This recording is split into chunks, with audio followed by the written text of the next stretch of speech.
suivant les médias. Oui, on est ici parce qu'on a des inquiétudes des conséquences que peuvent avoir les mesures qui ont été annoncées. Quelles conséquences ça peut avoir? Quelles conséquences ça aura sur l'après-Covid? Juste se demander. Ces habitudes-là qu'on a prises, ces habitudes qui ont été prises par les dirigeants politiques, de donner des ordres et de se faire obéir, quelles conséquences ça va avoir sur la société d'après? Questionnement. Le fait de la plupart des citoyens, le fait de les voir ployer, accepter, se soumettre, quelles conséquences ça va avoir par la suite? Quel vent mauvais souffle dans notre pays, dans l'ensemble des sociétés occidentales actuellement? Je veux dire d'une chose, la démocratie, ça repose sur l'idée d'être convaincu. Et on n'est pas convaincu en démocratie, en tout cas la majorité ne peut pas être convaincue sur des mesures autoritaires, sur de l'obligation, sur de la contrainte. On n'oblige pas les gens sur de la propagande.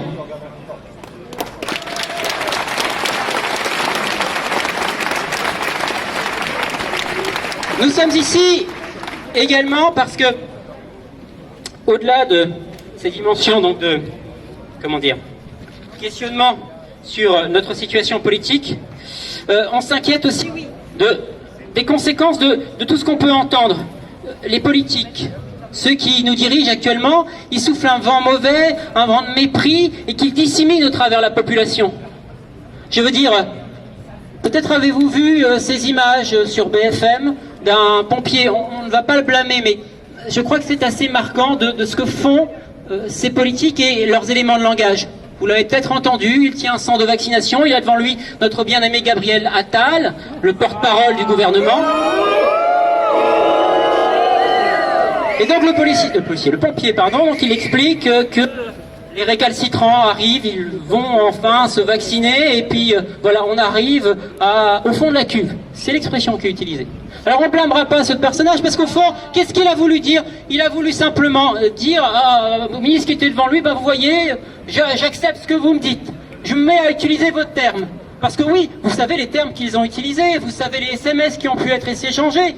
Ils ont expliqué qu'on va les faire taire. Vous m'excusez ces termes, mais on va les faire taire, ces connards. C'est des expressions qui sont utilisées par le président de la République. Il y a quelque chose qui est insupportable.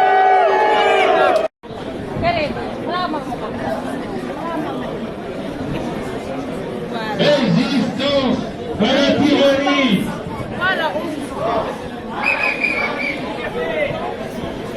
Non, non, non, au pass sanitaire. Non, non, non.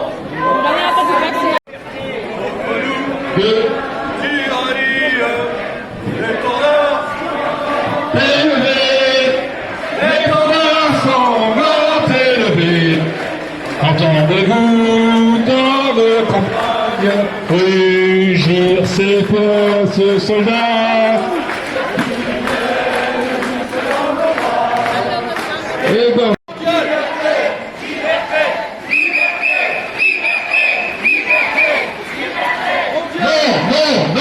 Au pass sanitaire. Non, non, non, au pass sanitaire.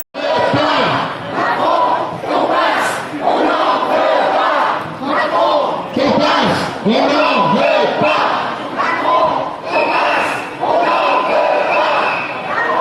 On passe, on n'en veut pas. Liberté, résistance, liberté, résistance, liberté, résistance, liberté, résistance.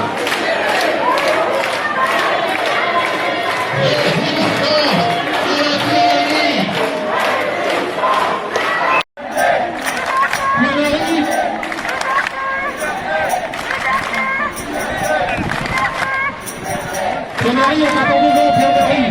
Pierre-Marie, on t'attend devant. Liberté.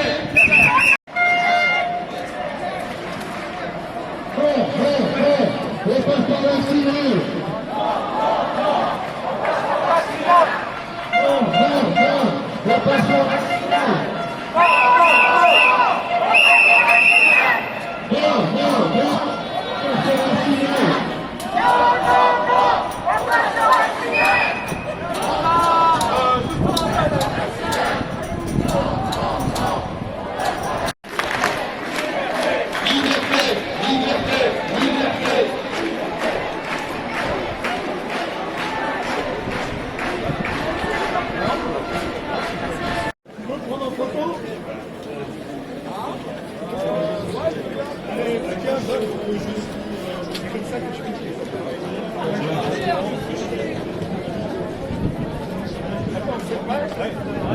La semaine dernière, faut mettre ton pote sur la photo.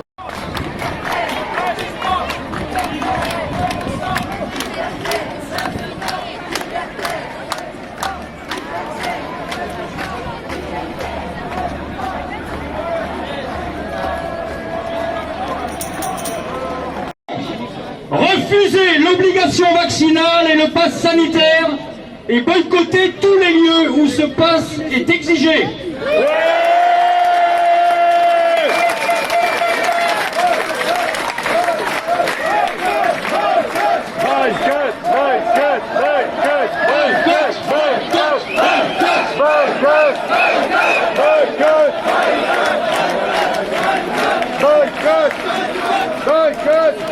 Deuxième point, cela va obliger certainement quelques sacrifices.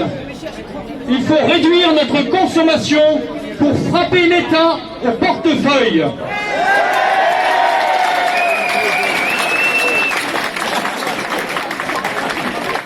Troisième point, acheter dans les lieux hors passe sanitaire et soutenir ainsi les artisans, les commerçants, les producteurs qui résistent parfois seuls à la dictature.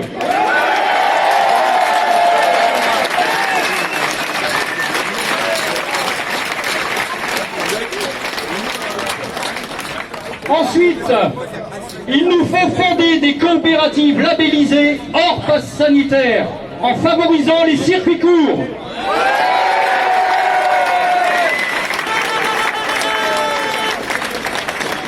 Il nous faut créer des collectifs et des réseaux de soutien pour nous unir contre la dialectique gouvernementale qui divise les citoyens.